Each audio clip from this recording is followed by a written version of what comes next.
Under the looming dangers of a recession ahead, are you worried about your financial status? Well, what if I tell you that a recession is a golden opportunity to grow rich? No, I am not kidding. Let me give you a look behind the curtain at how the rich get richer when the economy is all in shambles. You know how economists and finance experts on talk shows warn you all about an upcoming recession and the resulting economic crisis. Well, that is not all true. Do you remember the recession period during the COVID-19 pandemic in 2020?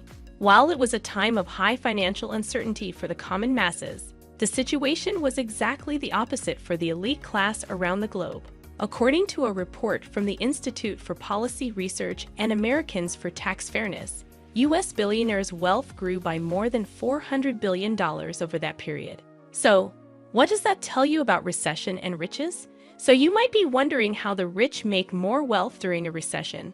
Well, I have all the answers for you that I am going to list today. Number 1, government bonds. Those who are not struggling are picking up government bonds left and right. A government bond is basically the government's way of borrowing money from individuals and businesses with a pretty decent return and little to no risk. So the rich pick up these bonds and the government pays them interest. These are seen as very safe investments because unless the government collapses, you are getting your money along with the interest. Economically developed countries use these financial instruments to regulate the market without the need to print new money and devalue the currency. Number 2, dumping or shorting stocks before it hits. Well, no wonder the rich always have their eye on the market. They like to think 1, 2, or 3 steps ahead of the curve and put themselves in the right position to make the most of what is to happen. When the virus began spreading in China, many ultra-wealthy people took notice and began to sell their stocks that were most likely to be affected by the virus, as well as shorting the market. You would be surprised to know that short sellers made over $50 billion during the coronavirus sell-off. Here are 2 examples of getting this done right. Billionaire Bill Ackman, the CEO of Pershing Square Capital Management, turned $27 million into $2.6 billion by betting that markets are going to crash due to the coronavirus. That is what using leverage allows you to do. The second example is a little shadier. Republicans Richard Burr, Kelly Loeffler, James Inhofe, and Democrat Dianne Feinstein collectively offloaded up to $11 million in stocks between late January and early February weeks before the general public got access to the same information. So you have got the point, my friend.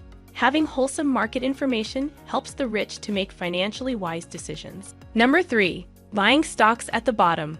You might have heard that the best time to buy stocks is when the market is low. Well, the rich follow the exact same strategy. When the world goes into a frenzy and starts panicking, that is when the rich calmly go out shopping.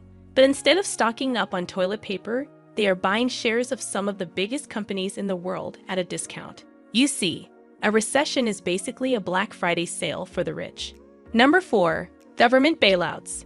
You can be as irresponsible with your business as you want and push your leverage to the edge because the moment you are about to fail, the government steps in and give you free money just to keep things going. This might not sound fair, as the government does not step in when, as an individual, you are close to bankruptcy. The reason is that these companies are an important part of the economy. They hire thousands of people, which if they fail, the government would have to deal with.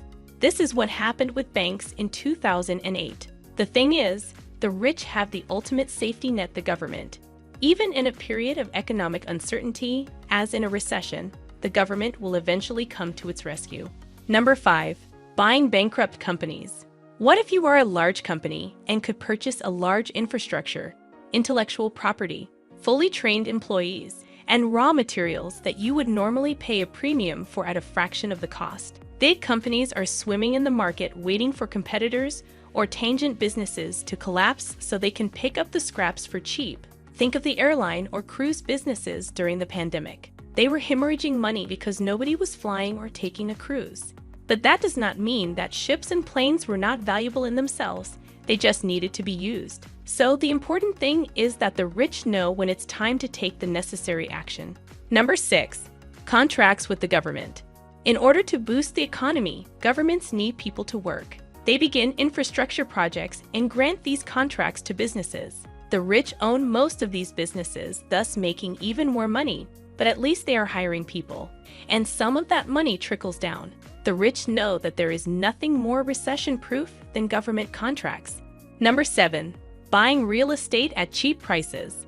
The bottom line is that real estate is the most valuable asset one can hold.